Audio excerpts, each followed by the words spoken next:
Hello everyone, welcome back to the Jamesy Online YouTube channel. Today we've got a quick video working on some components of a 6076 John Deere engine. Starting out with the cylinder head, we have already surfaced the manifold surface and the head gasket surface, and we're now working on doing the valve job. The OEM valve guides on this head are worn out, so to start we have it leveled up on the TCM25, and we're going to drill out the guides for hardened cast iron replacement guides. The guides are installed with a press-fit lubricant and driven in using the air hammer.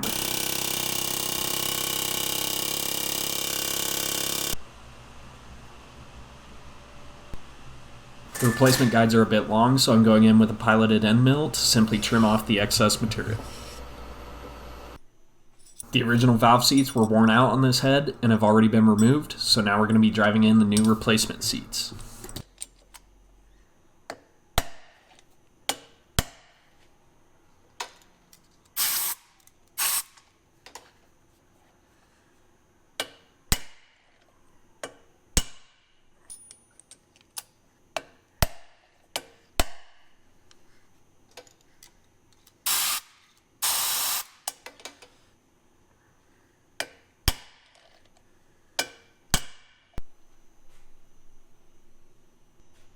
Before moving on to cutting the new seats on the 30, we need to get our valve stem to valve guide clearance set correctly.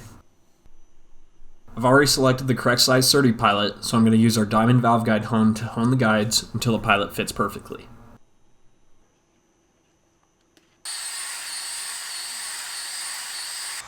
When the pilot fits, I go ahead and double check our clearance using the bore gauge to be sure that we're within the specified clearance. Now it's time to get the head fixtured on the 30 to finish the valve seats.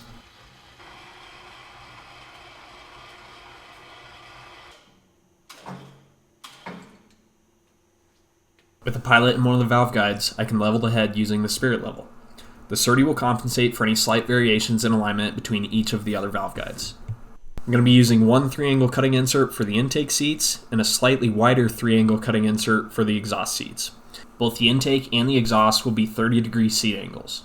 The design of this application requires the outside of the seat to contact the valve very close to the edge of the face. As such, the cutters are set accordingly. There's not much room for error on these heads if you want your valve recession to end up on the shallower side of the specification.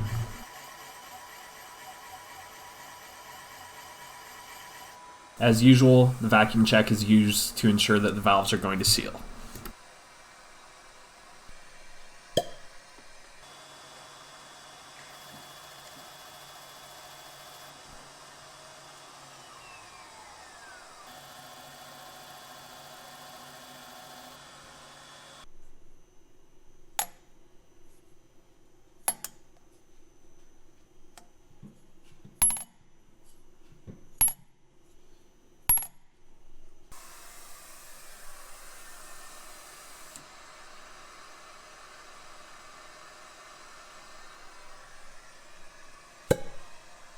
While the head is still fixtured on the machine, I like to double check that all of the seats have been cut to within the specified valve recession limits. It's easier to fix now than after the head has been cleaned and reassembled. When everything checks out, it's time for one final wash on the spray cabinet.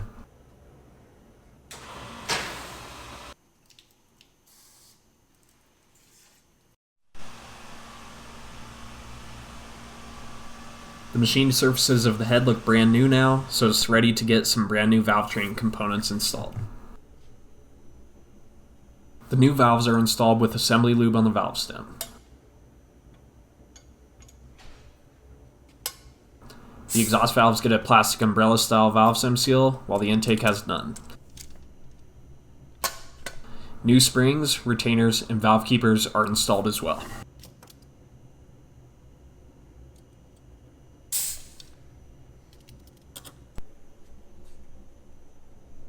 With the head fully assembled, there's just a couple of final double checks, including measuring the valve recession one more time, as well as doing one more vacuum check on each of the ports just to be safe.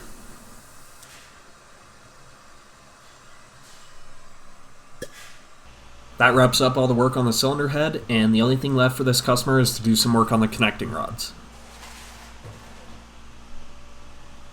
The big end of these connecting rods is actually in great condition, but the pin bushings need to be replaced as they are worn out. A quick and easy way to remove the old pin bushings is with a chisel and the air hammer. By digging into the bushing slightly to build up an edge and then shifting to a horizontal direction, the bushing can be pushed out easily. When doing this, you must be careful not to go too deep, as you will leave gouges in the bore of the connecting rod if you do. It's Friday afternoon and Dad's drinking pretty heavy on the job. To install the new pin bushings, our preferred method is to heat up the small end of the connecting rod in our rod torch. This expands the bore of the connecting rod, making the bushing easier to slide into place before the rod cools and shrinks again, creating the interference fit between the bushing and the rod. These bushings do need to be finished to the correct pin clearance, so a new piston pin has been provided by the customer, which is measured so that we can set our bore gauge. There's a little bit of taper in it. Using our pin hone, the bushing will be honed to the correct clearance. In this case, the specified range is 0.0017 inch to 0.0033 inch. As installed, they're close to 0.0017, but with a bit of taper. To get them round and straight, Dad finished them out to 0.0025 inch clearance.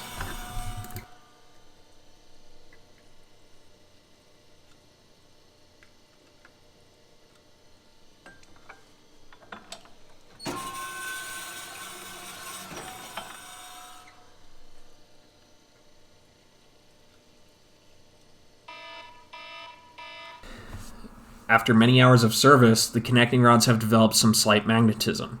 This isn't ideal, as it will attract small particles of metal to the bearings, which will abrade the bearings and crankshaft. To remove the magnetism, we pass the cap and the rod through a magnetic field created by our electromagnetic yoke. Drop a comment with your thoughts, and don't forget to like and subscribe. Thanks for watching.